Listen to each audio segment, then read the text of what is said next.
And good morning again. We're going to get started in a few moments. If you've just signed into the workshop, welcome. We are streaming live on YouTube right now, and we'll get started again just in a minute or two as we let more people sign into the meeting.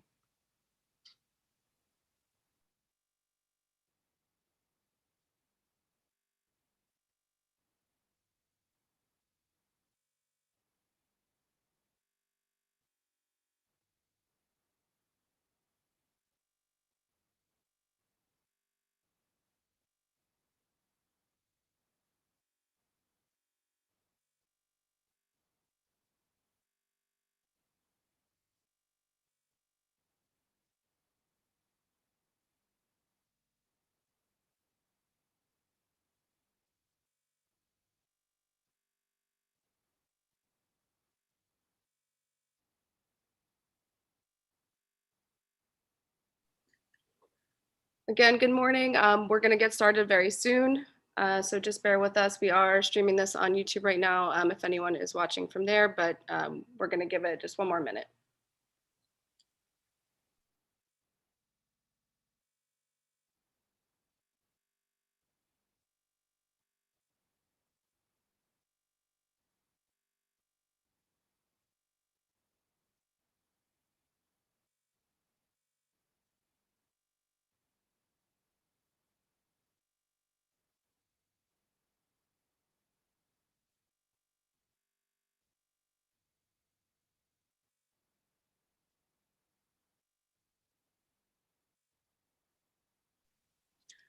All right, it is just about 11:01. Just to keep on schedule here, we're gonna get started with our workshop today. So good morning or good early afternoon, maybe I should say. My name is Lisa Frank. I'm a senior planner in the Community Development Department at the City of Burbank. Thank you for attending today's workshop, and this workshop is regarding updates to the city's housing element and general plan. And will also include a California Environmental Quality Act, or CEQA, scoping meeting towards the end. So please stick around for that. This is the second online community workshop that we have done regarding the housing element update. And before we continue, we do have several members of city staff as well as our consultant team on the meeting with us today. So just so everyone knows who is all in attendance, we're going to briefly let folks introduce themselves, and I'll say the first name, and then from staff and consultant, if you can just unmute and put your video on for that, that would be great. We'll start with Karen Warner.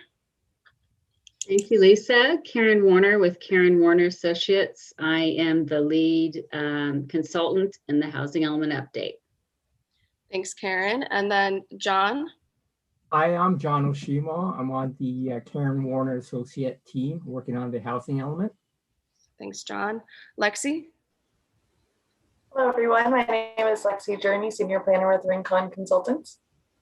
Thanks, Lexi. Suzanne. Morning, everyone. My name is Suzanne Huerta. I'm with Rincon Consultants, and we are managing the preparation of the EIR for the housing element. Great, thanks, Suzanne. And then with the city, Fred. Fred Ramirez, Assistant Director in Planning. Scott. Scott Planbeck, Deputy City Planner in Planning. Thanks, Scott. And Xavier. Xavier Thomas, Assistant Planner, Planning Division. I bet that Xavier and I are in the same room. We'll try to fix that next time around. Okay. So just a little information about this meeting. It's scheduled for 1.5 hours. We'll try our best to stick to that. I know this is a weekend for people. And the workshop is going to include a combination of presentation slides as well as some breaks throughout for questions and comments. We're also streaming this on the Burbank YouTube channel, and it is being recorded. So in addition to being on YouTube, so we'll be posting it on the project webpage, and that will be available for the public following this meeting. And more information on that in just a moment. Okay, so as mentioned during the workshop, there will be several different opportunities to share input as well as following the workshop. So primarily during the meeting, there's really two ways that we'll do this. One is through use of the Q&A box, which hopefully you should all see on your screen. And the screenshot here identifies which icon that would include. Some of you may have used that before. We also are going to use the raise hand button when we do verbal comments, which we'll get to later in the workshop. If you are calling in, *9 will have the same function as the raise hand button. And with the Q&A box, you can send comments and questions throughout the meeting as they come up for you. But please note that at certain points, we will also be directing you to provide specific tailored feedback using the Q&A when we get to those different parts of the presentation. So that'll make sense when we get there. But we do encourage you to use it, even if we don't get to it today. It helps us to keep track of the various comments or questions that we might get during this meeting, because there is quite a bit of content that we'll have to get through. And then, sorry, just one more thing here. You can follow up after the workshop with the housing element email address, which is housingelement@burbankca.gov.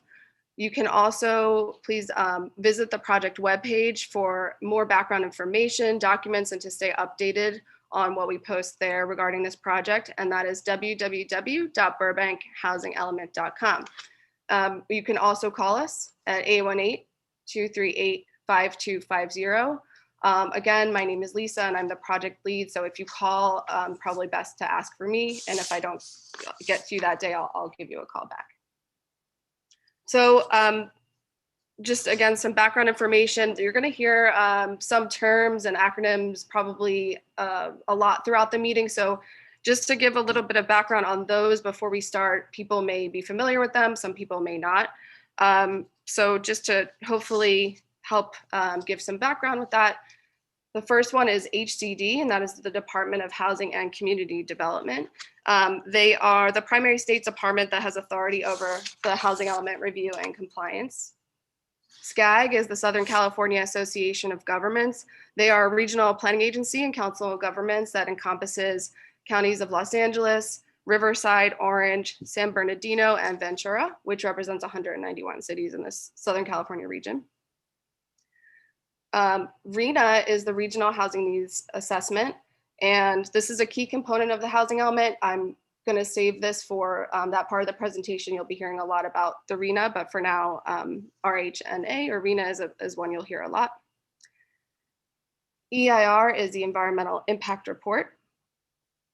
TOD is Transit-Oriented Development, which, as the name suggests, generally refers to housing that is located close to quality transit services.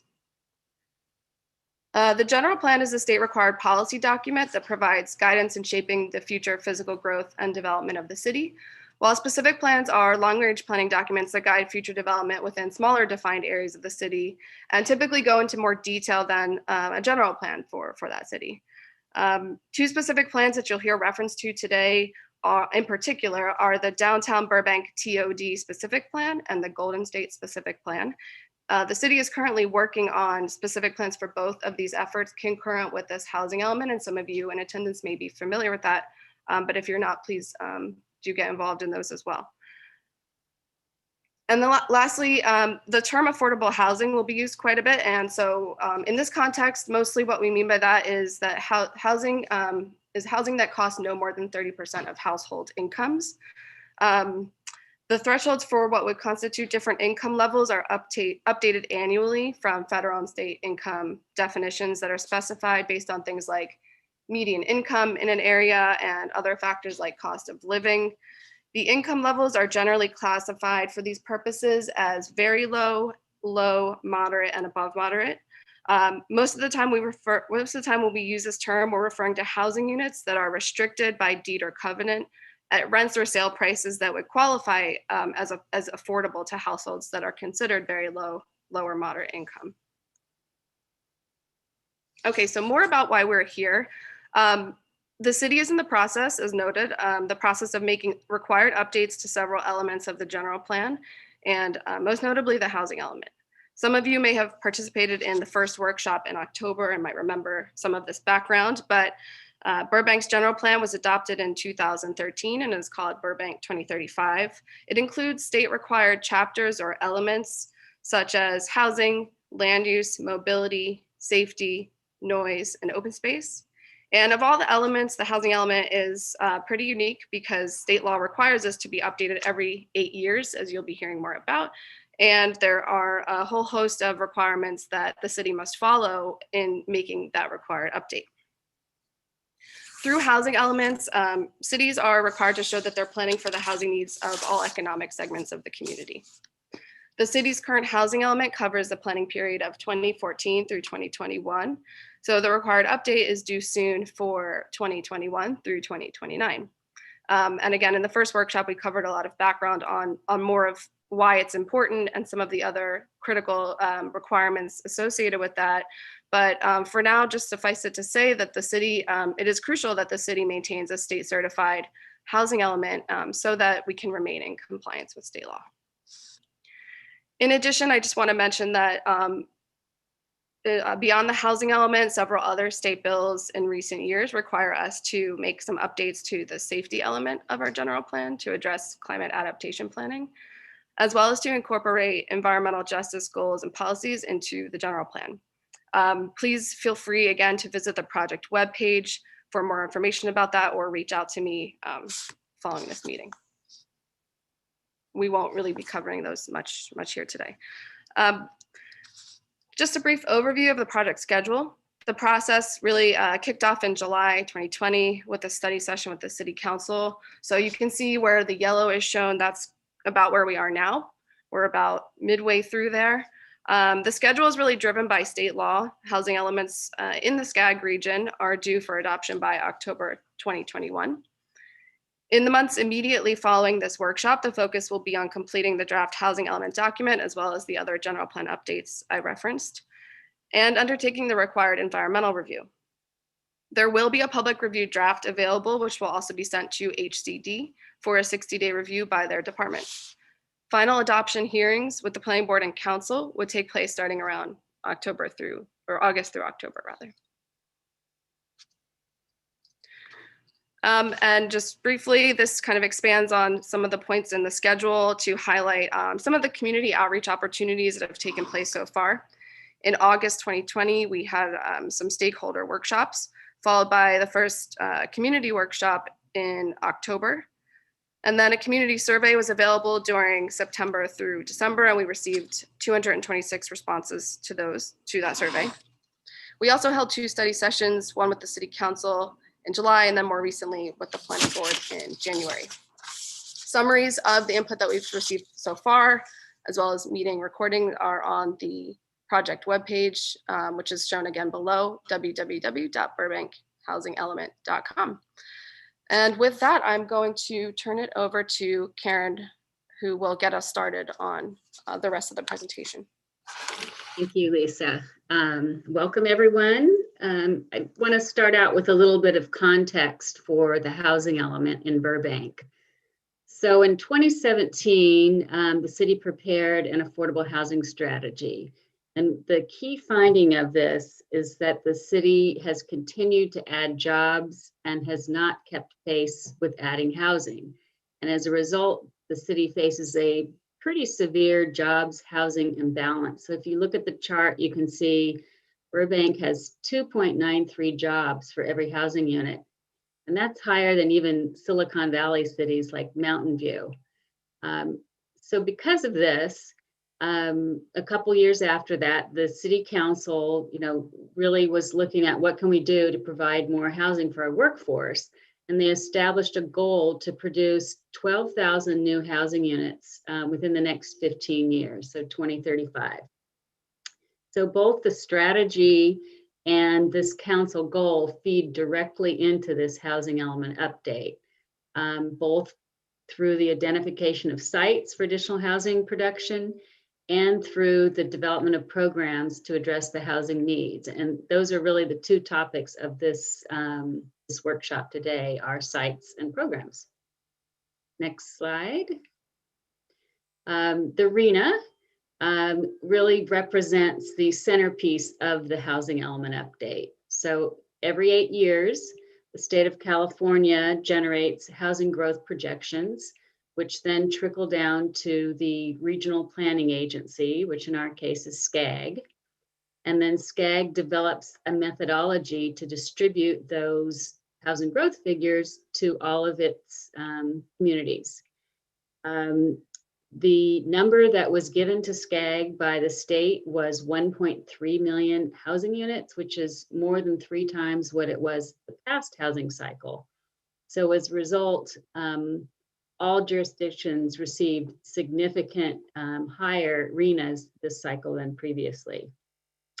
2 of the key factors that SCAG uses in allocating the RHNA are employment and access to transit. So both of which Burbank scores high on. So of course its RHNA was increased substantially. The map on the left shows the housing sites inventory from the existing housing element. So that's kind of our baseline. And now we're looking for other areas. Next slide. So this is the RHNA for this cycle. And as you can see, it's a total of 8,772 units that are divided among 4 income categories. And you can see that, you know, for a 3-person household, what that income category translates into. This 8,772 RHNA fits within the council's goal of 12,000 new units. And fortunately, the city has been focusing on providing significant new housing opportunities within these specific plan areas that Lisa mentioned. Not only the downtown TOD and Golden State Airport area, but in addition, the city will be updating the Media District specific plan, which will also have significant housing opportunities. Next slide. So how will we meet our RHNA? There's really 4 primary ways in Burbank that we're looking at. First, approved and pending projects, identifying sites, accessory dwelling units or ADUs, and then some alternative site options we'll discuss. The RHNA is not only 8,772 units, but we also need to have what's referred to as a buffer. And this is because of a law called no net loss, which says throughout the 8-year planning period, cities need to have enough capacity to address their RHNA by income category. So as sites that we've identified in the housing element are built, if they're built with fewer units or not to the affordability level we assumed, we need to have extra sites that can meet the remaining RHNA. So we're suggesting a minimum buffer of 15%. So just round numbers, we're looking at a RHNA target then of about 10,000 units. Next slide. So the first step is looking at projects. And Burbank's got a lot going on now after being pretty quiet in recent years. What this map shows are approved projects that total 919 units. Some of the larger projects are La Terra with 573 units, First Street Village with 261 units, 624 South San Fernando with 42 units. All of those projects are in the downtown, and they include 87 deed restricted low and moderate income units. In terms of pending projects that are making their way through the entitlement process, we have the biggest is development of the former Fry's Electronics site with 863 units proposed. A project in the Media District referred to as the Bob Hope Center project with 154 units, and a project in downtown at Verdugo and First Street with 154 units. So totaling these all together, we're talking about over 2,200 units that are in the pipeline. So you've already met 20% of your RHNA goal for 10,000 units. So congratulations. Next slide. So we've talked about projects. The next most involved aspect is to actually identify sites. And this is actually HCD's very confusing, complicated step-by-step process on identifying suitable sites for the housing element. The statutes have gotten much more strict in qualifying sites as being a suitable site. So this kind of goes through the steps. Initially we look, does the site have appropriate zoning? And for very low and low income sites, we need to have minimum densities of 30 units an acre. Then number 2 are the sites suitable for development. So most of the sites we're looking at aren't vacant in Burbank. You're an urban area. So for non-vacant sites, we need to justify that the existing use is likely to go away within the 8-year period. So we need to look at factors like economic obsolescence, development interest on a given property, the market for housing, and other factors. And then thirdly, we need to look at what the realistic capacity on the site is. So how much development can it realistically accommodate? So once we've done all that, we have our inventory of sites. And then off to the left box, we see, are there any additional alternatives we can augment the inventory with? So that's things like accessory dwelling units and conversion of non-affordable units to affordable and that sort of thing. So after that's all done, we go to the orange box towards the bottom and we determine, do you have enough sites to meet your RHNA? If you don't, then you have a shortfall, you need to have what's called a rezone program. And there's very strict requirements what goes into a rezone program. The rezoning needs to occur within 3 years of adoption of the element. The city will be subject to a rezone program because of the timing of these specific plans are occurring after the October deadline for adoption of the housing element. So we are going to be subject to the rezone program restrictions. Next slide. And then Lisa mentioned we did an online community survey. And one of the things we asked was, what should the city's priority areas be for future housing growth and addressing its RHNA? And these show the general areas that were in the top 4, which luckily correspond to the city's specific plan update. So the number 1 vote getter was downtown Burbank, followed by North San Fernando, which is being incorporated with downtown Burbank into the downtown TOD specific plan. 3rd place was Golden State Airport area, and 4th place was Media District. So this is good that the community is on board with focusing additional housing growth in these areas. With that, I'll turn it back to Lisa for questions. All right, and just a reminder, we're going to talk about some of the areas and sites in a little bit more detail over the next however number of slides. So just a reminder here that please use the Q&A box if you think of something that you want to ask or a comment as we go through the sites. It will be really helpful for us if you put those into the Q&A. And then we can stop throughout and kind of take a look at what we're getting through the Q&A box. As I mentioned before, we depending on what we receive from the participants today, we may not get to everything, but we'll do our best. And then there will also be an opportunity for hand raising comments through verbal, but we're going to hold those until a little bit later on. So for the time being, if you want to document them in the Q&A so you can keep track, please feel free to do that. So Okay, we do have one question in the question and answer box. It's from Griffin Gill. Oh, okay. And actually, could we hold until we go through the first set of sites? Maybe we'll hold on to those and come back to it once we get a break to collect the Q&A questions. Sure. But thank you, and we'll make sure we'll take a look at that in just a few slides.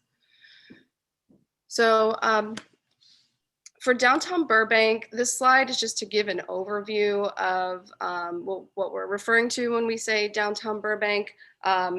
This is on the map here. It's inclusive of what is currently known as the Burbank Center Plan area, as well as kind of the North San Fernando area up in this region. And the reason that we're showing it this way is that, as has been mentioned a few times, the city is currently working on an update to the specific plan for the downtown Burbank and sort of greater downtown Burbank area.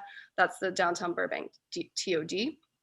And one of the goals of that specific plan is really an effort to look at introducing more housing within the downtown area. And as you heard earlier, we're seeing projects currently that have been processed or are being processed already within the downtown. So this would sort of be expanding on that.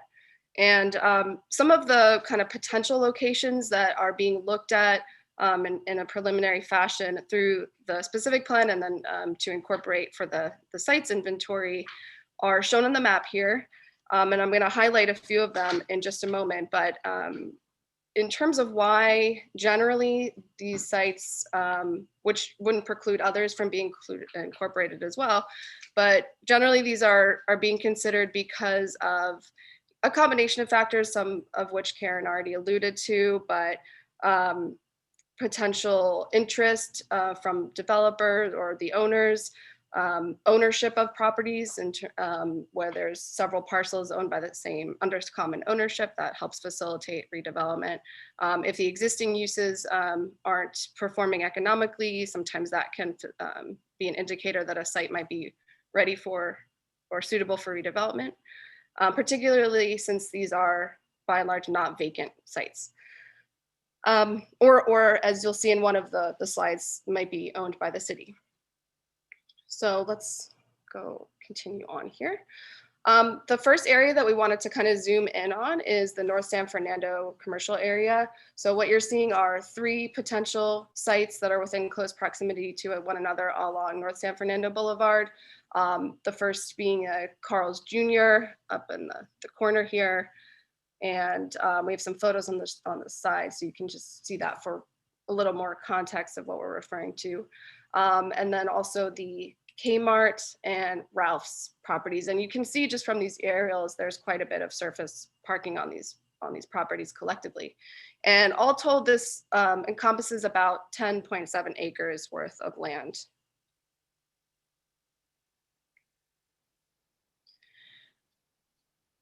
This is the Burbank Town Center Mall area. Many of you are probably very familiar with this area.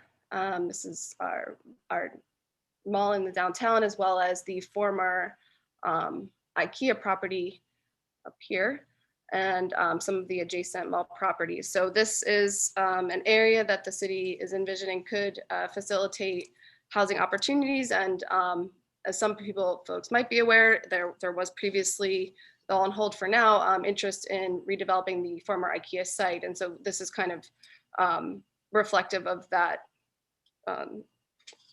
those efforts. And we are looking at including this in the site's inventory. This is what we're calling the Civic Center area. So this would encompass government property or city buildings and parking lots that could potentially be suitable for a mix of uses, including introduction of housing at a range of affordability levels, potentially through something like a public-private partnership, which you'll hear just a little bit about later in the presentation. So that's the Civic Center property, or site, I should say. And then this is a site at Olive and Glen Oaks, right near the Civic Center area.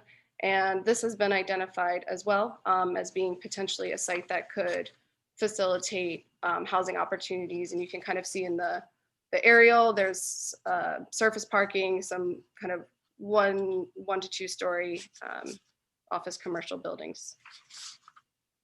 And this is about 1.4 acres of land. So we're going to pause here. I know that was sort of high level, and we'll now, Lexi, if you see anything in the chat, now's a good time to stop there and see what we have. Thanks, Lisa. We do have a few questions in the Q&A. The first one is from Griffin Gill at AHLA, and it's for Karen.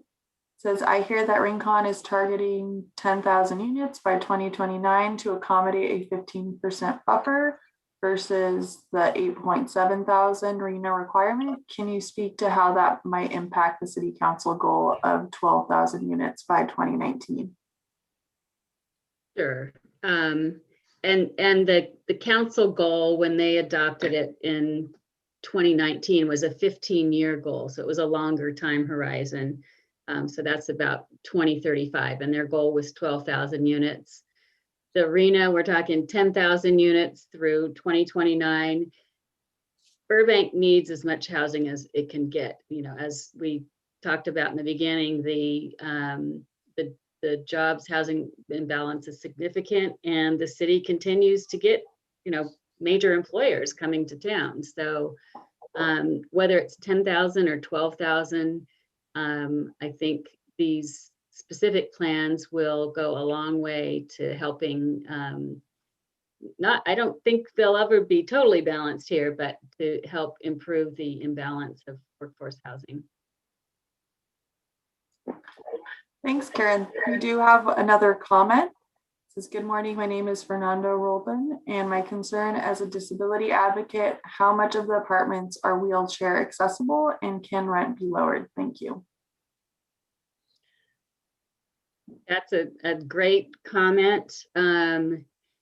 Typically, you know, market rate apartments are going to have, you know, the ADA required accessibility component. The Burbank Housing Corporation, BHC, does subsidized housing.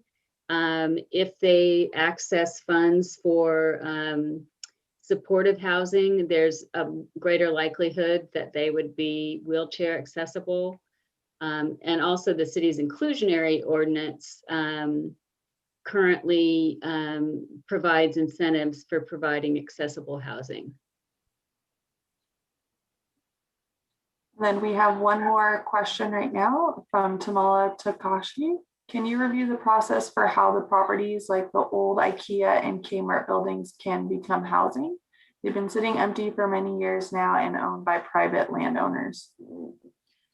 I can just start, and then I don't know, Fred, if you might want to chime in, but it really would be similar to what would happen for any private property in the city for which a developer would want to pursue redevelopment. It really starts with the zoning and what the zoning could allow for, whether the zoning is the existing zoning or sometimes we have properties that have what's called planned development zoning, which were created previously for those sites and establish what could happen there. And so it really starts there. As noted earlier, the work on the specific plan for the downtown area is kind of analyzing our existing zoning and general plan provisions to see where there might be changes to make there that could facilitate more housing or make it a little bit easier throughout the downtown. But essentially the developer would work with the city to determine what would be consistent with the existing and potential future planning vision for those areas. And then if anyone from staff would want to chime in, that would be sure, Lisa. This is Fred, Assistant Director in Planning. Tamala, to your question, even more directly on the specific plans, and the housing element looks at what the impediments to developing housing are. And one thing I can say in the last 4 years I've been here is that we've been fortunate to been able to work with developers to get projects kind of on board with our current zoning regulations, which are really kind of a mishmash for mixed use projects in downtown of residential standards, kind of overlaid on top of commercial standards. So a lot of it is kind of an ongoing effort to kind of, identify what are the amenities that we can incorporate into a project so that we don't build a building, but we help build neighborhoods. So the efforts that are being undertaken under the specific plan are kind of in parallel. One is we want to facilitate housing and other types of developments in downtown, but do it in a way that helps not just build the buildings, but build the neighborhoods, introduce new housing, but in combination with that, to actually facilitate development in line with the goals of the city, is we need to remove the unknowns, the ambiguity that exists within our code, so that we can clearly identify what the community vision is to the developer, know what the expectations on development and design are going to be, so that when they decide to move forward with the project, they can start designing it from the get-go to meet those standards. And right now they don't exist. So because there's a lot of uncertainty, it's also in essence affected not only the amount of development, which Karen noted that, and probably they will state again, that in the last 5 years, I think we built about 500 units. But as you saw from the numbers she noted earlier, that over the last 2 years, we've had a large jump in the number of housing units that are either being approved, or they're in the process of design and review for consideration by the city. So, and as you'll see in some of the maps, if they're not shown here, but when you look at a zoning map, you'll see that a lot of the downtown is peppered with planned developments. And that's just because our code is not right-sized and tuned up the way it needs to be. And that's why we're actually doing the update of the specific plan. So removing those impediments, identifying a clear vision, and streamlining the process, which we'll have to do as well, those are all going to be going towards the effort to facilitate housing. And we are working specifically with some of the sites that Karen and Lisa noted, in particular the mall, because there is a trend most recently in a lot of the malls where they're looking at repositioning themselves and looking at becoming more outward facing, opening up to the adjacent downtown developments or other land uses that are around them. And as part of that process, they're looking at different land uses, including residential and even office, to kind of offset the large retail swaths that are being remaining vacant currently, just because of the nature of how the economy is kind of changing from more of a walk-up, walk-in retail establishment to something that is actually happening more online. So all those factors are being considered, but we are in direct communications, both through the housing element as well as the specific plans, where we're actually engaging the property owners and having a conversation with them on what is their kind of future vision, and seeing if we can get alignment with the city's efforts, including the goal of building 12,000 units in the next 15 years. Thanks, Fred. And I think just for the sake of time, we're going to continue through discussion of the next few sites. But again, we are trying to keep track of what we get through the Q&A. And if there is time at the end, we'll come back to some of those. And we'll be stopping again after this next set of sites that we'll be discussing. So thanks for bearing with us. And with that, I'm going to turn it over to John, who will lead us in the discussion about the Golden State District area. Thank you, Lisa. What I'd like to do is just to go over, give you an overview of the Golden State area, which is an area of potential residential development within the city. This is an area that's adjacent to the Hollywood Burbank Airport. And it was also identified in the Housing Element Survey as a priority area for housing development within the city. It coincides with the proposed Golden State specific plan area. And so these are some of the areas that were identified as areas of potential development, housing development, and mixed use development in the specific plan area. It's an area that has a number of transportation assets. Of course, there's the airport. There are 2 Metrolink lines and stations within this area, as well as extensive bus service, and also the proposed high-speed rail station. Also, there are a number of major employment centers located in the area. In fact, there's, I think, 3 of the top 10 employment centers within the city are located in this specific area, the Golden State area. So all these assets are conducive to transit-oriented development, which is basically a higher residential densities in areas that have much higher than the current maximum allowed densities in the general plan. So what you see on this map are 7 areas of potential residential or opportunity areas. We're just going to highlight 3 of these areas. And the first one, next slide, please. This is what we identify as the Lima Avon area. Is located northern portion of the Golden State area, north of San Fernando Boulevard. It's approximately 4 acres in size, and it's primarily an industrial warehouse area. That's 1 to 2 stories in height. There's also 2 vacant properties that faces California. You can see it on the map. That's it's less than an acre. It's also an area where there are smaller industrial lots, and it's also, if you're familiar with the area, there are a few castle-style architectural industrial buildings in the area. What's important is that this site is within walking distance of the Metrolink station north. It's less than a quarter mile away. Next station, please. This is the North Hollywood Way, North San Fernando Boulevard site. It's a triangular area, which it's at where the North Hollywood Way and the North San Fernando Boulevard meet. It's approximately 5.3 acres. And again, it's primarily a light industrial area. It's like the Lima Avon site. It's also located less than a quarter mile, a walking distance from the Burbank Airport North Metrolink site. So it's conducive to higher residential transit-oriented development. Next slide, please. And the third site is where the Logic Credit Union building is located. It's across from the North Hollywood Way Fry lot, or the prior Fry lot, electronic Fry lot. It's a single lot.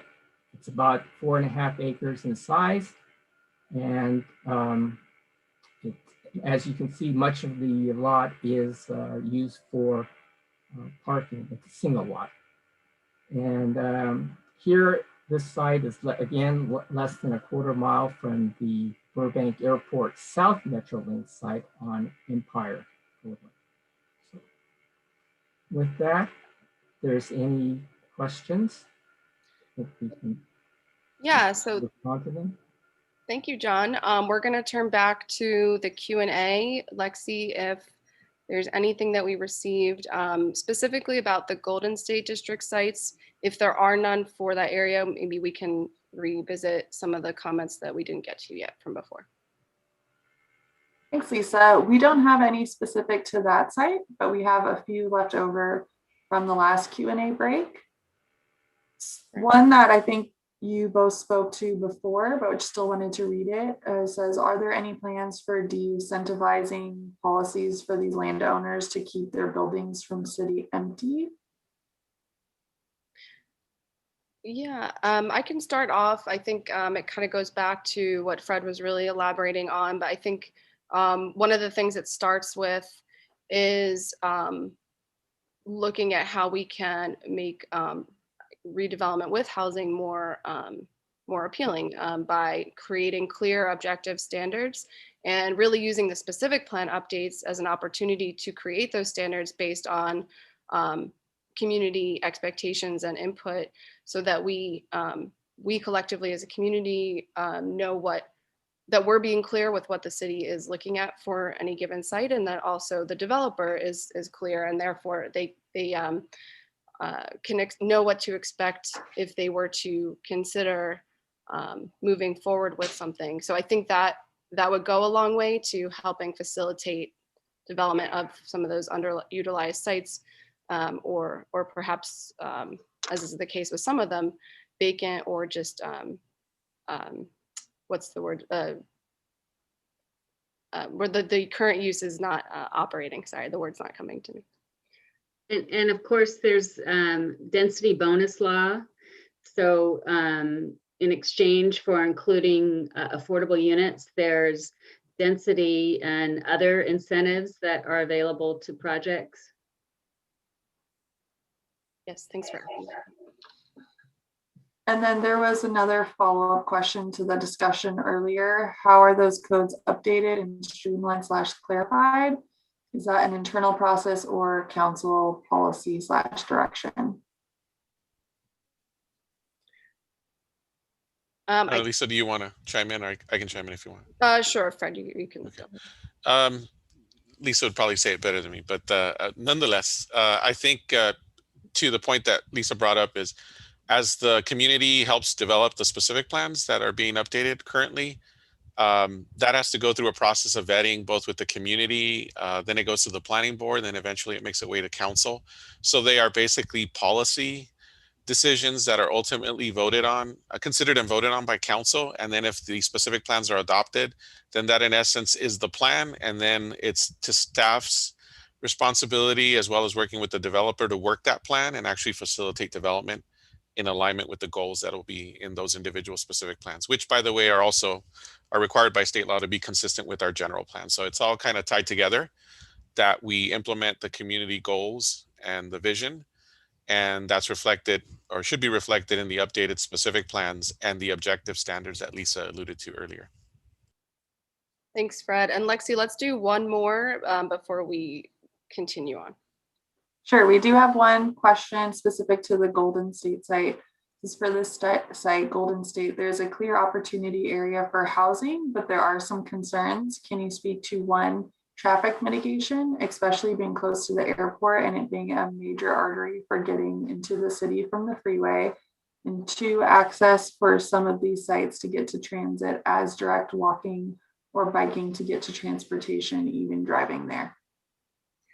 I can just speak generally to begin, and then if anyone from the consultant team or the city wants can elaborate, that would be great. But we are going to be undertaking the environmental review process through the California Environmental Quality Act, or CEQA, and that will be, as noted earlier, really addressed towards the end of this workshop. But one of the things that will be looked at as part of the environmental impact report are the growth-inducing impacts that could result from more development in these different areas, and particularly around sites that we're identifying.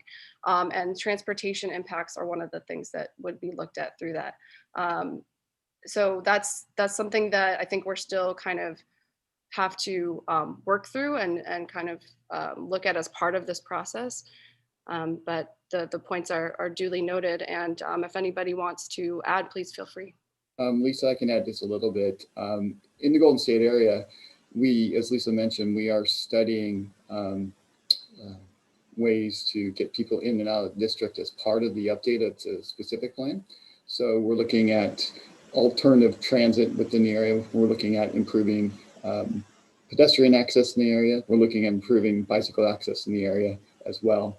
So as Lisa mentioned, we're studying not only the potential traffic impacts and what those improvements may be, but we're looking at other improvements in the area to get people not only in and out of the district, but move within the district itself. And the only thing to add to Scott and Lisa's comment, I would say this is, and some of you are probably familiar with the process, that recently the council adopted the citywide Complete Streets Master Plan. And it looks at connectivity throughout the city, and there are specific requirements and guidelines for the planning areas that we're looking at currently. So we're going to ensure that any development that happens and any new additions to the bike and pedestrian infrastructure that's necessary are also being considered as part of that review. So there's a bit of a convergence between the housing element and, identifying housing sites and sites that facilitate meeting our RHNA number, which they'll talk what they talked about, but also alignment with the specific plans that are happening. So I think Karen mentioned more often than not, the housing element occurs, and then subsequent there's direction on doing updates to zoning to kind of align with that goal.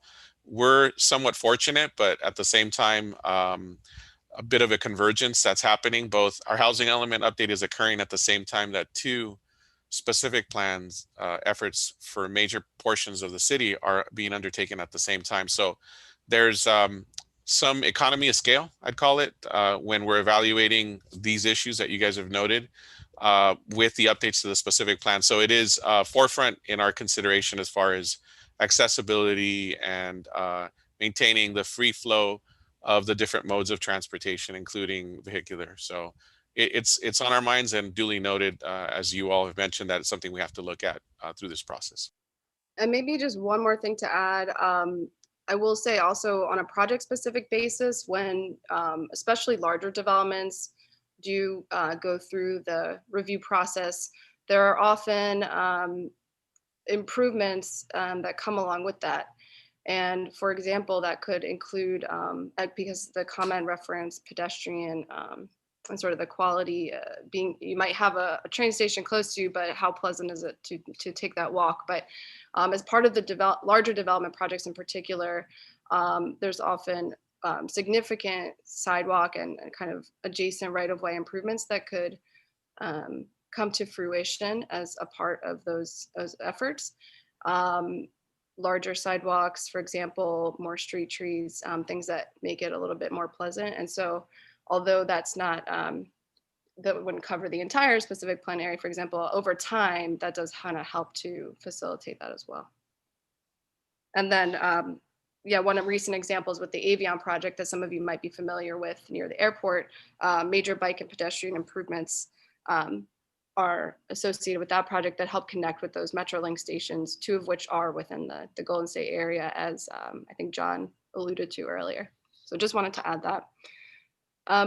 With that, I think, thank you for all the comments and questions so far. I know we have a couple more, but let's continue through the presentation and go from there. So Karen, I will turn it back to you for ADU.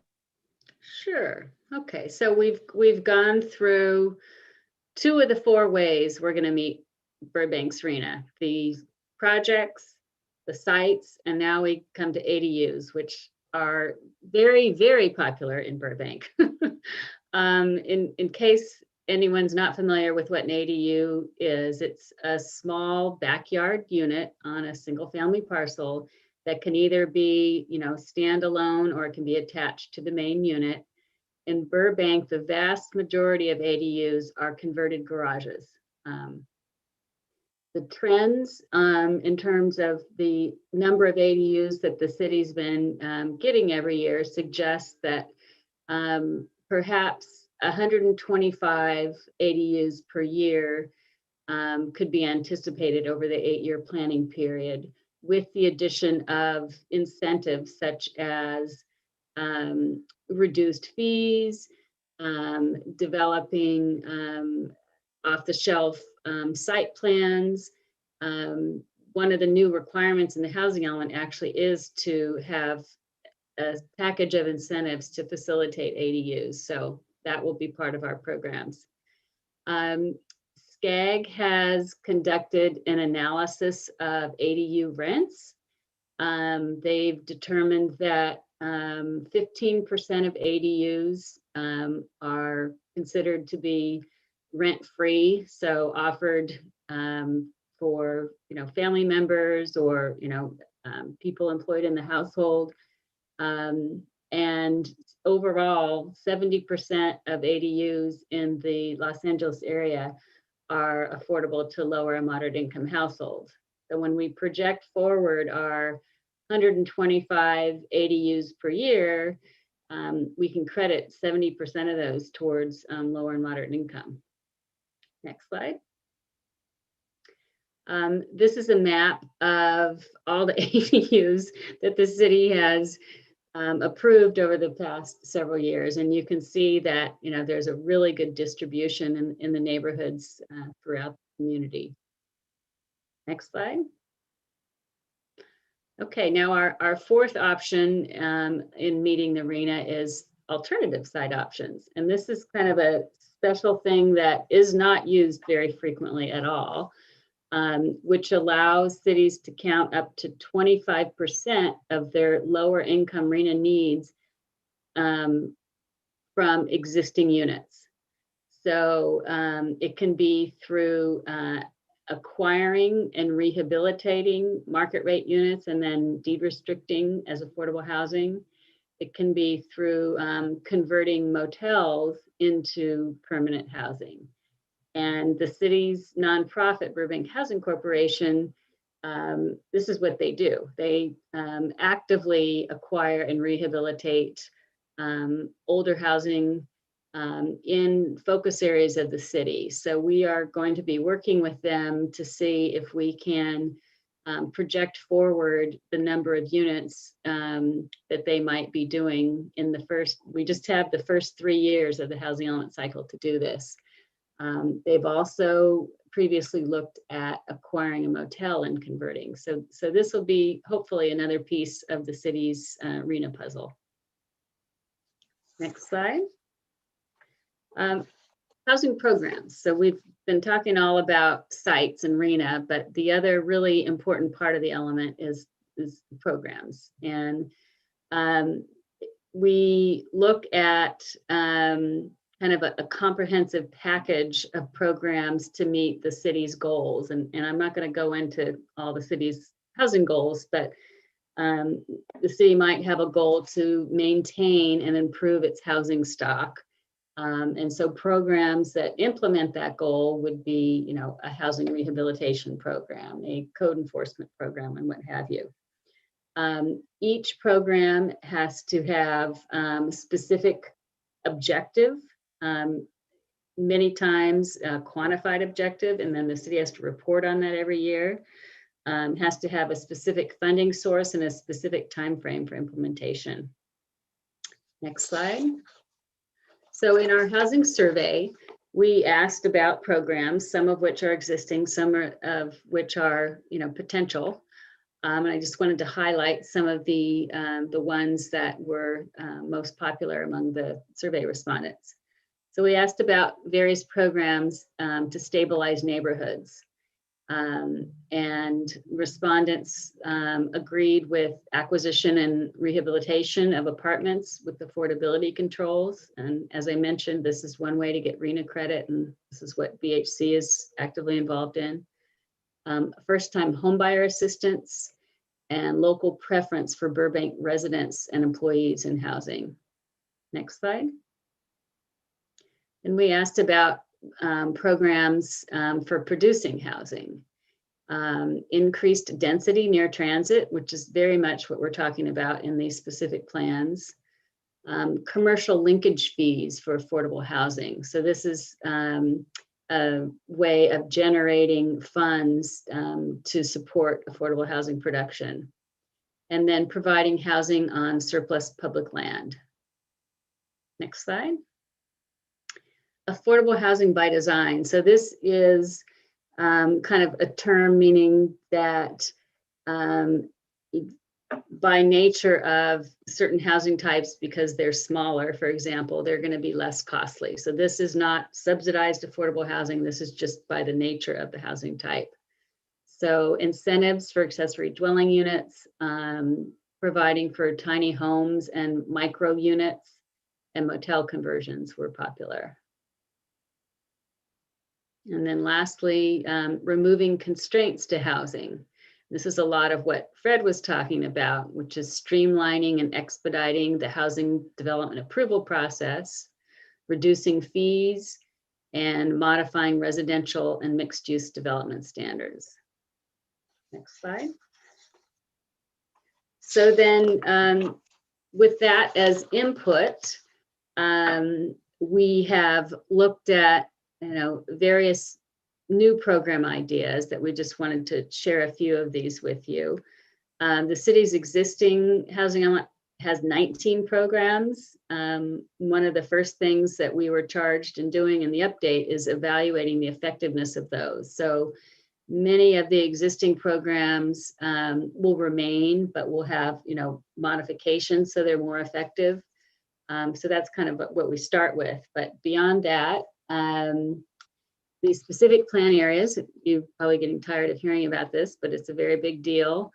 We'll place higher density housing near transit and jobs, And then, as Fred has mentioned, as part of these specific plans, we will now have objective and clear development standards, which will result in more certainty for the development community and will result in streamlining the review of projects. And then another component of the specific plans that helps development is each one of these will have an environmental impact report. So as individual projects go forward, they won't have to prepare as extensive an environmental analysis. They'll be able to tier off the existing EIR. Another program that is important in Burbank, according to city staff, is to update the city's existing multifamily development standards.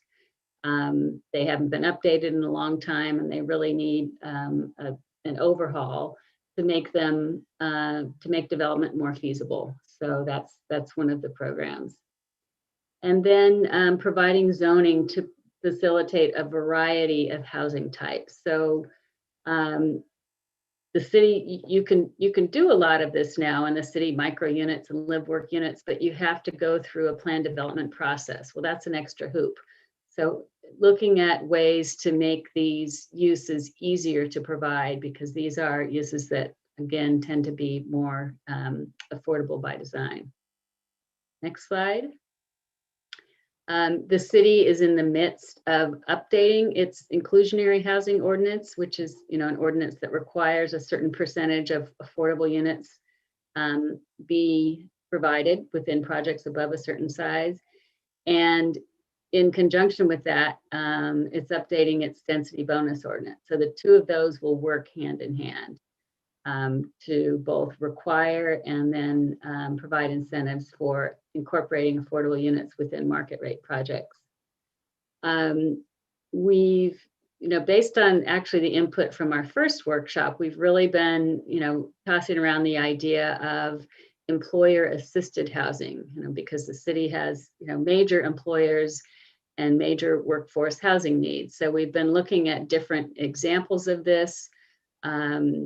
We're not sure that this will all be fleshed out by the time the housing element is done, but I think it's something that the city is interested in investigating. Employer-assisted housing kind of falls into two buckets, either assisting the employee through either mortgage assistance or rental assistance, or assisting in the construction of affordable housing, which often is through the provision of land.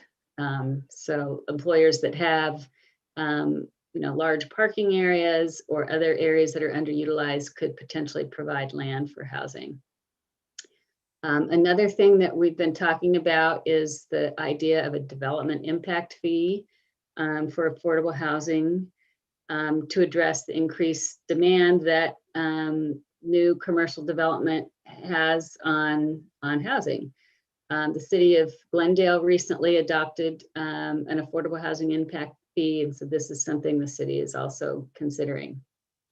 And then lastly is P3s, exploring public-private partnerships, which really, for an example, could mean the city working with a private developer to build housing on, publicly owned land. So, for example, underutilized parcels within the civic center to incorporate, housing in the community. And so that concludes my part of the presentation. Lisa, I'll turn it back over to you. Sure, thank you. So, there we go. We're going to now pause again for verbal questions or comments. What we will do is you can either, a couple options, you can use the raise hand and we'll take a look at if we have any raised hands, and that will allow us to unmute you if you do. If you're dialing in, I think we might have a couple people that called in, I'm not sure. But if so, you can hit *9 and that would do the same thing. If there's nobody that's raising their hand, we can just go back to the Q&A box, Lexi. So, or if you put something into the Q&A box and you would rather just say it yourself, you can use the raise hand button to go back to anything you might have put into the Q&A box so far. So let's give it a moment here. We're going to see if anybody's raising their hand. And if not, Lexi, I'll let you know, and then you can maybe read out some of the questions and comments that we've gotten since the last break. Okay, and I see one raised hand so far. So Xavier, we'll start with Fernando. Fernando, go on ahead.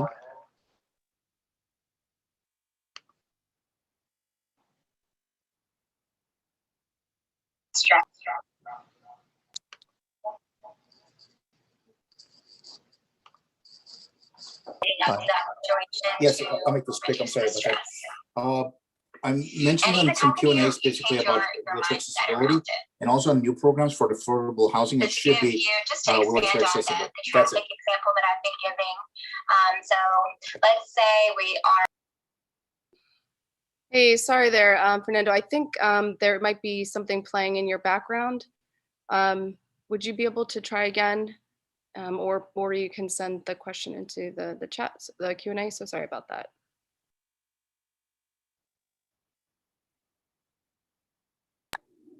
Sorry about that. I mentioned some questions on Q&A and some comments. Basically, as I mentioned before, we do need more wheelchair accessible units as well as affordable. I mean, we can't do one without the other. And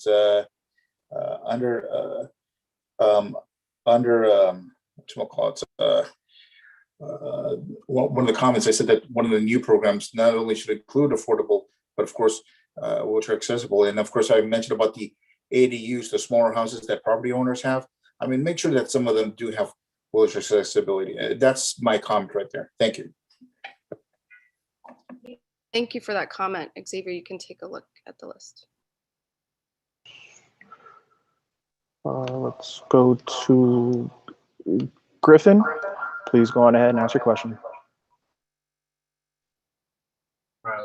Yes, this is one that I put in the question box earlier. It's about the relation between the RHNA allocated 8.7K units. That sounds like you guys are targeting with a large buffer, and it sounds like you're on track to reach it.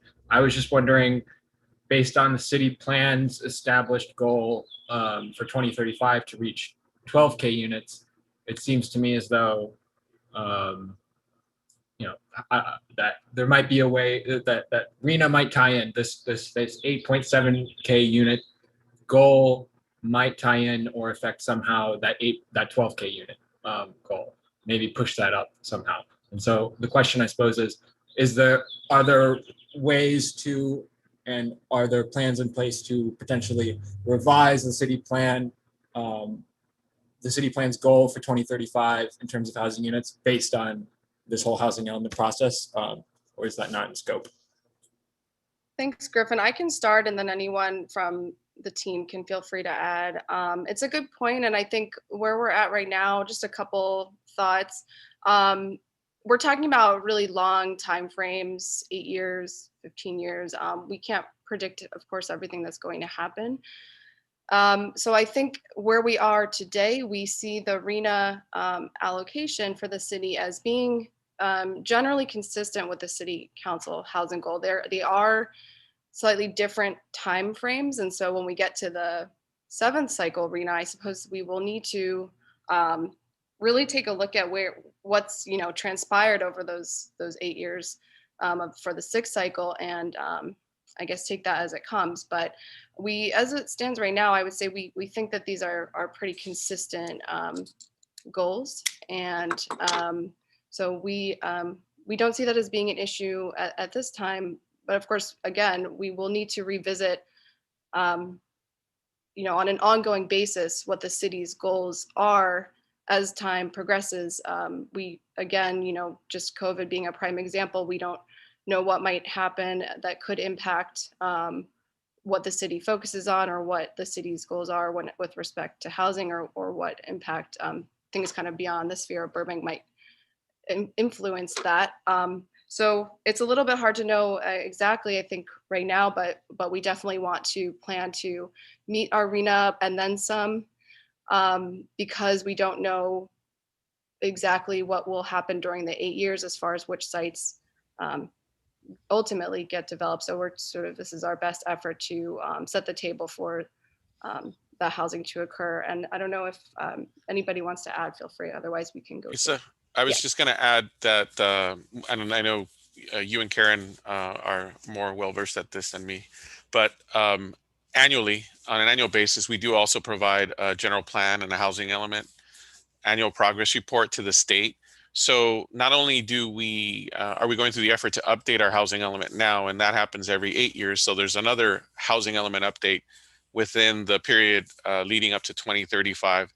But on a yearly basis, we also take the temperature of our effort through these annual reports. And that also gives an opportunity that as we see how much of our housing production numbers we meet or don't, that the council can go at any point in time to recalibrate any goal, including the one of 12,000 units.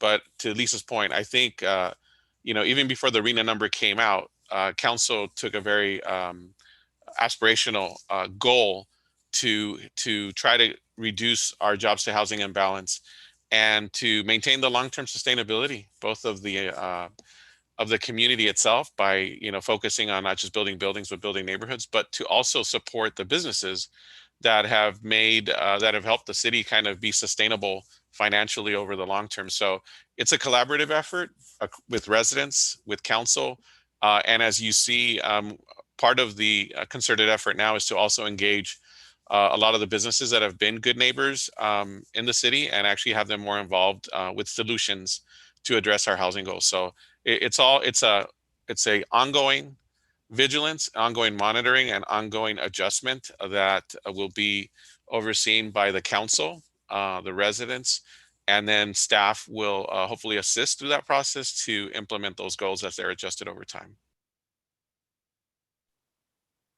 Thank you. Okay, and then Xavier is going to call the next person. Okay. Christopher, please go on ahead and ask your question or have your comment. Okay, folks, I have to take it off speaker. Okay, can you hear me well? And is there any echo? Sounds good so far. Okay, so folks, you probably don't know much about me, and if you do, that's great. I'm Burbank's most vocal conservative activist, and that's okay. I'm not well loved, and that's all right. But I'm also a property owner, and I've been a landlord. I've been a business owner here since 1989. I've been a property owner here since 1991, and I have systematically been selling off my properties because I'm struggling with high taxes and the policy challenges that I'm having with Burbank becoming a welfare state like the rest of Los Angeles. And I say we because there's hundreds of conservatives behind me, and we're a movement. We're seeing a lot of problems related to these policies in LA, and it's become a real horrible place to live, and we don't want Burbank to become like that. Burbank City should not be buying properties to compete with private property owners. The city is persistently getting involved in matters it should not be involved in. Everything the city does costs on average twice as much as private developers. And when I review and audit these matters using the using the power of the public records request, I audit them very carefully, and it's become a network of friend deals and cronyism, and I don't like it. We need free markets. We need less government involvement, and every project the city gets involved in is eventually becoming a taxpayer-funded welfare program, and I oppose it. I've raised $2.5 million to help homeless people and low-income people in Burbank. I've been at it for 30 years. It works well, and we're all volunteers. There's no salaries, there's no CalPairs, there's no friend deals, and there's no payoffs. I hope you folks have a great day. I wanted to stop in and just give you my opinion. And you should turn on comments on YouTube. I feel like there's a free speech issue there, and I've raised that with the city attorney. But turning off comments is not good. You should allow people to comment on your YouTube videos. I hope you have a great day. Thanks for your service. Thank you, Christopher. You're welcome. Noted. Take care. Have a great day. Next, we will do Tamala. Please go on ahead with your question or your comments. Great, thank you. Thank you for this presentation today. It's very informative and helpful for understanding how this is all put together. My name is Tamala Takahashi, and I've been living in Berkeley for 22 years. First, I wanted to thank you to EDD and the others who are putting this together for listening to my comment in the last workshop regarding employer-assisted housing. To me, that is a major piece of what can really help with our housing demand when the short-term renters are not on demand for our renting properties. And it can reduce housing costs in our city in general when we have more stable renters in our rental units rather than the short-term project employees who come in. So it's good that it's good to hear that you've brought that in. I appreciate that very much. I put a number of questions in the chat, but I have a few general questions I'd like to ask, and you can address these here or not. Or one is you were talking earlier about the different properties like Fry's and IKEA and Kmart, and in the community there's a lot of questions on social media and other places about those specific properties and updates with them. And I'm wondering if you could share with us the best way for the community to keep up to date of the progress of those properties. So when somebody has a question, they can look it up.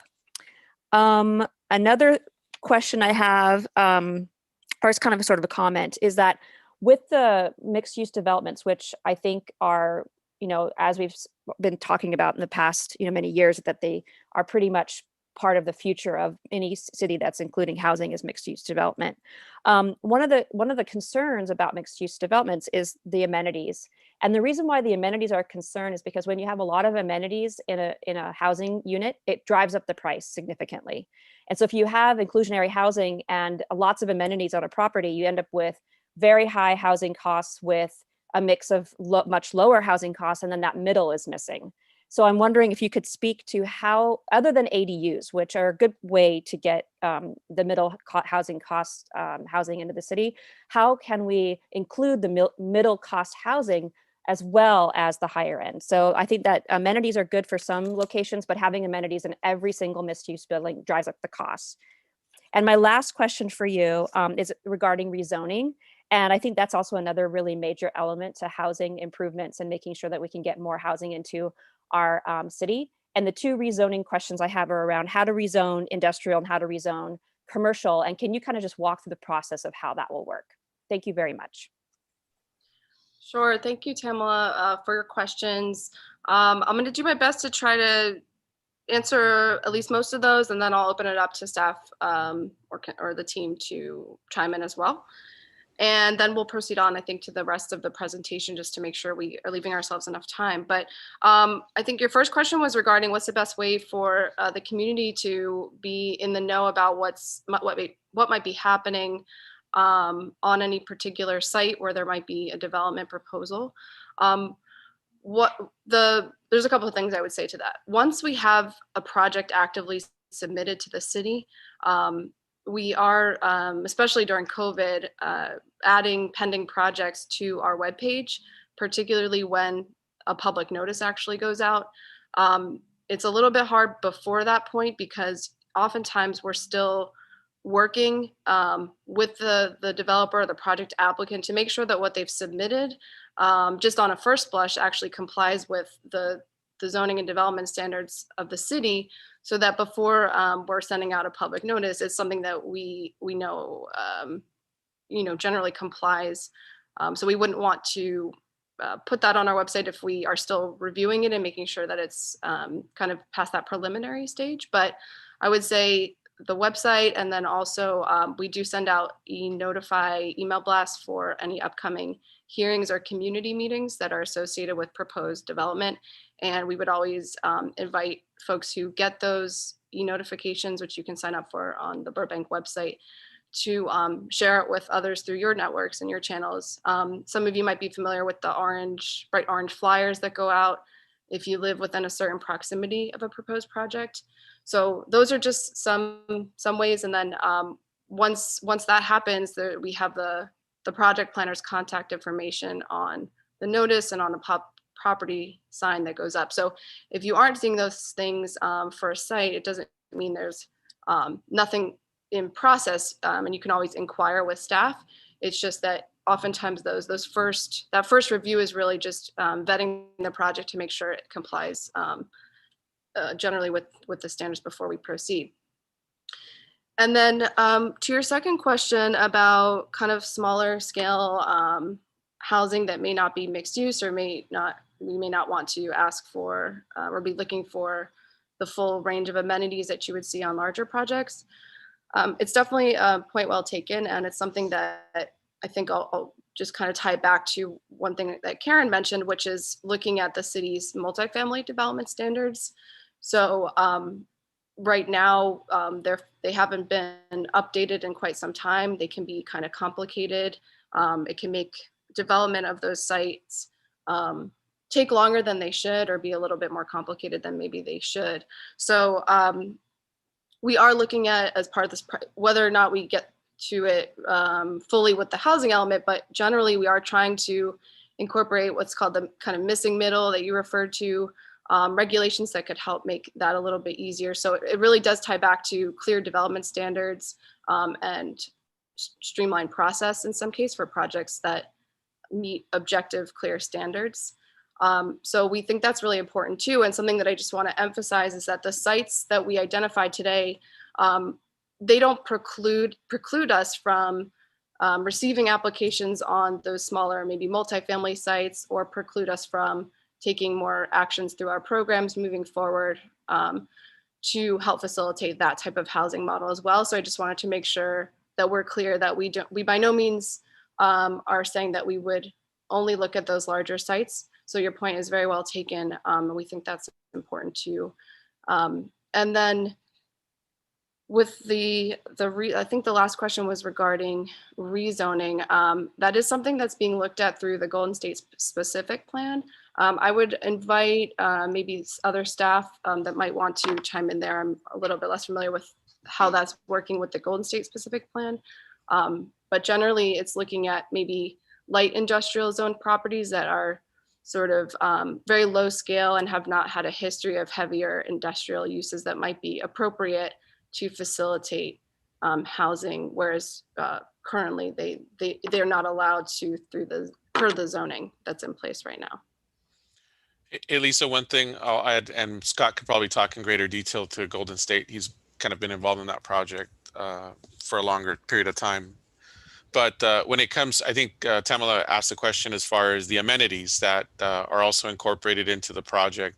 So there is a balance between both on-site amenities and what effect they have to the cost of units and what factors. Some of the things that also are included, I would qualify, some people would qualify it as an amenity, is our parking standards. We currently have parking standards that probably require more parking than is probably necessary to actually operate some of these transit-oriented development projects, but that's something we're looking at through the specific plans so that we assure that there's sufficient parking to support the residential uses, but not overbuild parking that in essence is buried as a cost into the project. Because as we found out with La Terra, when we did moderate units there that were deed restricted, is that could be a significant cost that in essence is transferred to each tenant space through rents. And that is, anything between $30,000 to $80,000 a parking space to be in a structure. So that's important. The other thing too, our old code or our current code, and we're hoping to update that, also limits where you can put open space. You're not actually allowed to put open space on the rooftop of these developments. And that's something that one is making land available on the site that might be more economical to implement, versus considering whether to offset through an incentive waiver or concession on density bonus, removing open space as an amenity to fill in with the units that are allowed under state law. So it's a bit of a balance between the two. And one of the things the city has done to kind of help this process too is that we focus not just on the buildings, but on the adjacent public right of way and incorporating amenities. So wider sidewalks, small paseos, refuges where people can hang out, including working with some developers to build pocket parks or open space, as we did in the case of First Street. There's a pocket park adjacent to the Magnolia Bridge that's going to be developed. And in the case of Latero, there's about 30,000 square feet of open space that's available to the public and development. So I think there are some opportunities to kind of balance the amenities, but in the era of COVID, I think there's still an interest to have many of the amenities because they're going to help people that are having to work from home now. So just wanted to bring that to your attention as well. Thanks, Fred. And I think just for the sake of time, we have more questions and comments in the Q&A, but we still have to get to the scoping meeting portion of this. So we will have, I think if we have time, we'll have one more opportunity to share out some of those at the end. But for now, we're going to continue on with the rest of the remaining portion of the presentation. So thank you for sticking with us. I know it's getting on 1.5 hours, so we're just going to get through the rest of this part, and then we'll see if we can take more questions and comments. So Suzanne, with that, I will turn it over to you. Thank you, Lisa. So this community meeting also serves as the scoping meeting for the Environmental Impact Report, or EIR. So I will provide an overview of the EIR process, and we hope to get your suggestions for the draft EIR analysis. Next slide. So the California Environmental Quality Act, or CEQA, establishes the EIR process. The purpose of CEQA is to disclose the significant environmental impacts associated with a proposed project to the public and to the decision makers, and also identifies ways to avoid or reduce the environmental impacts through mitigation measures and alternatives. And it also enhances the public participation in the planning and environmental review process. Next slide. So this is an overview of the CEQA process. We have distributed the notice of preparation, and that begins the 30-day public review period, which we are currently in. And it started on February 22nd and will conclude on March 23rd. During this time, we will take public comments and or suggestions for the draft EIR, and we are currently begun preparation of the draft EIR. Once the draft is complete, we will file the notice of completion and post the notice of availability with the state clearinghouse and also with the county clerk. This begins the 45-day public review period, which again, we will get solicit comments on the draft EIR from the public and from agencies. And from there, we will prepare the final EIR, which includes responding to the public comments. We will then prepare the findings, and if we do find any significant impacts, we will then also prepare a statement of overriding considerations. And then the project will go to the city for a final decision. And once a decision is made, we will file the notice of determination with the county and the state clearinghouse. Next slide. So these are the 20 issue areas that are required for analysis under CEQA. For many of these issues, we will provide a qualitative discussion, but for some technical issues like air quality, greenhouse gas emissions, utilities, water supply, and noise, we use existing data and modeling to provide a quantitative analysis. Next slide. So we analyze the impacts associated with the project based on the CEQA guidelines. We provide the setting for the existing conditions, also referred to as the baseline conditions. And we determine if the impacts will be below the significance thresholds under the CEQA guidelines. If we do find that there are significant impacts, we consider mitigation measures that would reduce the impacts to a level of less than significant. But some impacts may be considered significant. So in those cases, the decision makers will have to determine if the benefits of the project outweigh the significant impacts. Next slide.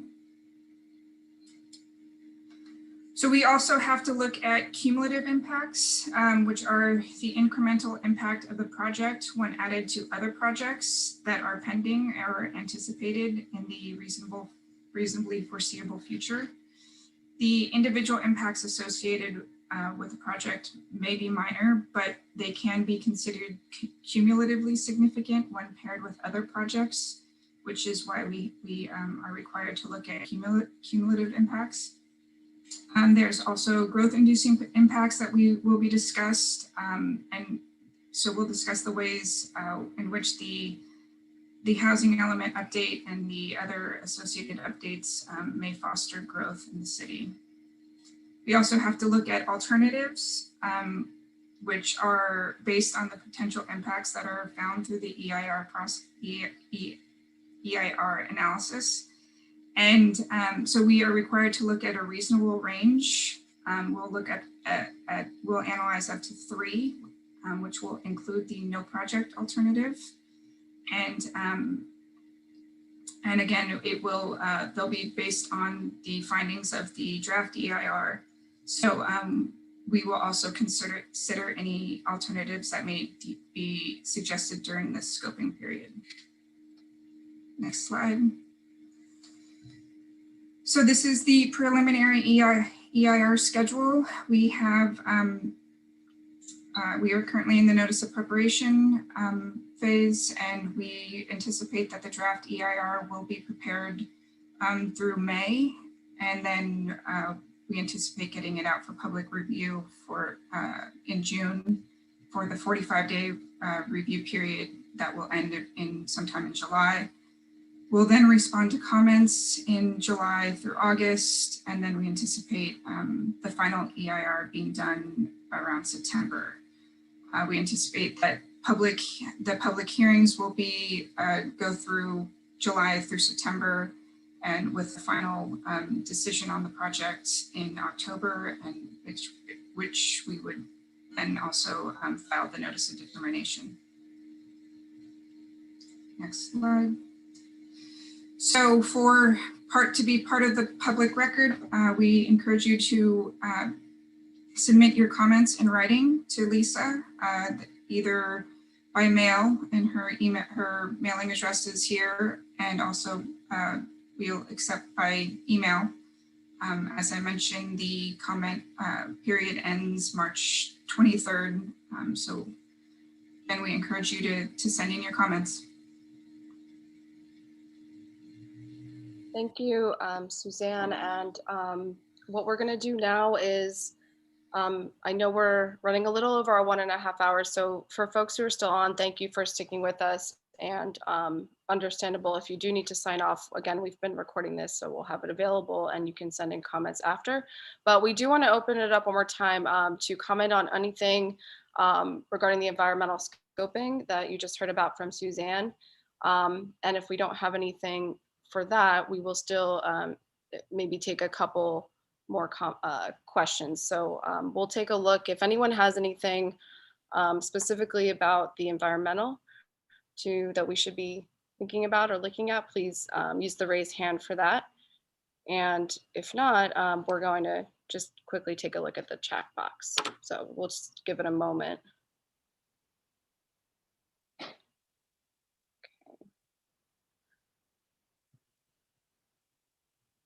So I'm not seeing any hands raised yet. Lexi, if you can check the chat and just see if there's anything regarding the environmental or anything that maybe we really haven't touched on yet. Let's do that, and then we'll wrap it up from there. Currently, we don't have any questions regarding the environmental impact report. Okay. And do we have anything that, again, we'll be documenting everything that came through the Q&A and providing a follow-up written response that we'll share out through the project webpage. But in the meantime, if we have anything that we really haven't touched on yet that you're seeing in there, we can take 1 or 2 of those. I think most of them have been spoken to and the speakers have raised their hand as well. Okay. So I don't know if maybe the speakers want to raise their hand again to follow up on any of these remaining items. Okay, I think we see one. Thanks, Lexi. I think we see one. Yes, Griffin, please go on ahead. Yes, hello. Question in the chat box just about specifically rezoning considerations that Fred and others have spoken to. I'm just wondering if these considerations include the possibility of amending single-family zoning districts to allow for multifamily use, even if it is just for duplexes, triplexes, quadplexes, things of that nature. Why or not? Why or why not? Thanks, Griffin. I can start. What I would say as of right now, obviously we're still working through this process of the site's inventory and comparing that again. As we do that, we'll have to see where that lands us with respect to our RHNA allocation as well as the buffer that's been spoken about today.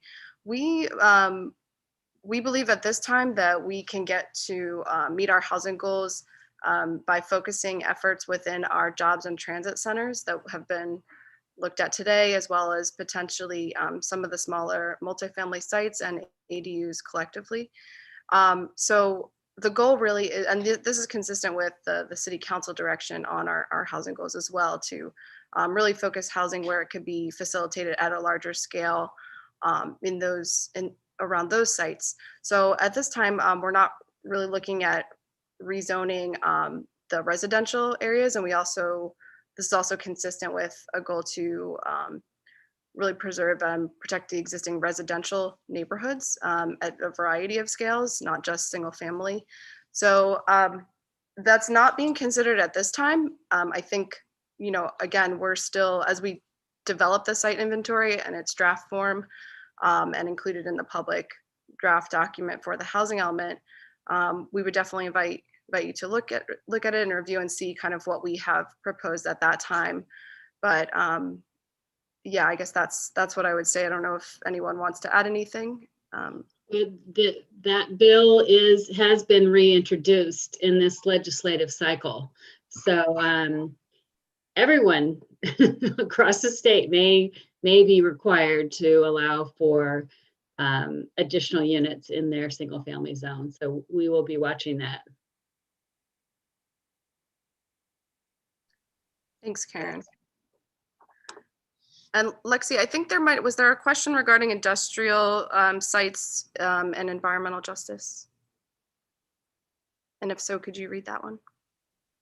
Yes.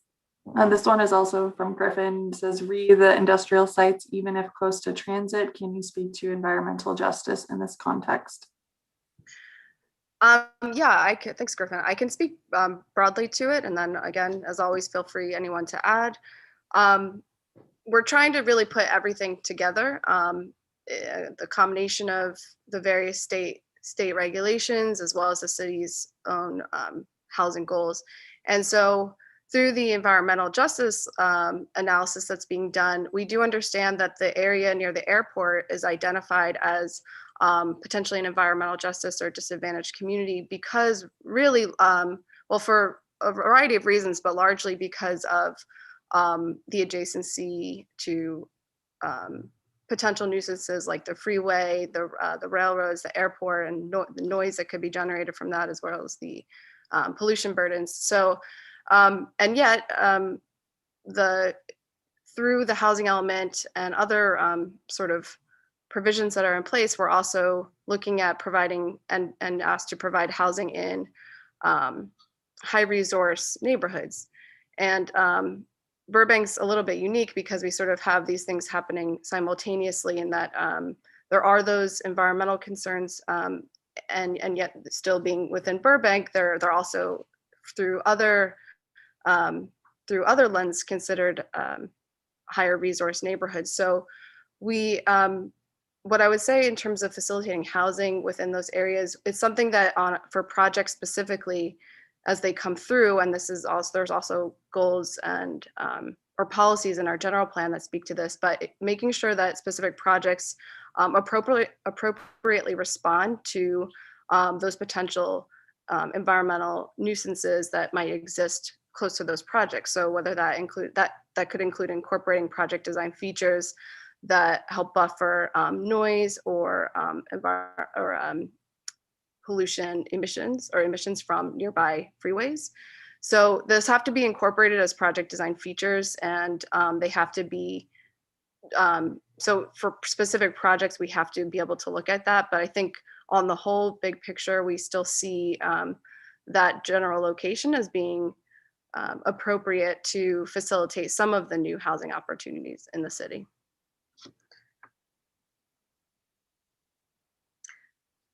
And then, sorry, one more thing to reference in our general plan, I was just reminded there is a policy regarding health risk assessments. So for certain projects based on their proximity to these potential nuisances, we do have policies that speak to conducting health risk impact assessments to ensure that anyone that would live in those potential future projects are going to have a good quality of life despite those proximities. And because it is 12:40, so thank you for that comment or question. And I'm just taking stock of the time. I think we have a number of questions that we may not have gotten to today, but again, we will provide this, we will go through it after this and provide any necessary follow-ups. And with that, I'm going to just briefly talk about next steps. Some of this has been referenced already, but we are going to continue with preparation of the draft housing and safety elements, as well as incorporating environmental justice goals, policies, and objectives throughout the general plan. We are going to continue the CEQA review process with preparation of the environmental impact report that you heard about. We'll be preparing a draft for public review and then HCD review as well.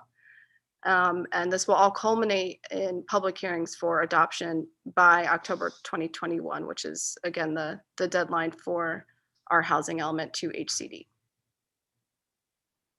So with that, we just want to thank you all again. Some folks might have dropped off from earlier, but we appreciate everyone who is in attendance today, both in the Zoom or maybe watching through YouTube. And just a reminder, you can send us an email at housingelement@burbankca.gov. You can visit the project webpage at www.burbankhousingelement.com. You can call the Planning Division at 818-238-5250. And for your any comments regarding the environmental scoping meeting, environmental issues, you can email me directly at L as in Lisa, Frank@burbankca.gov. And with that, we will end our meeting for today. And we want to thank you all again and hope you enjoy the rest of your weekends.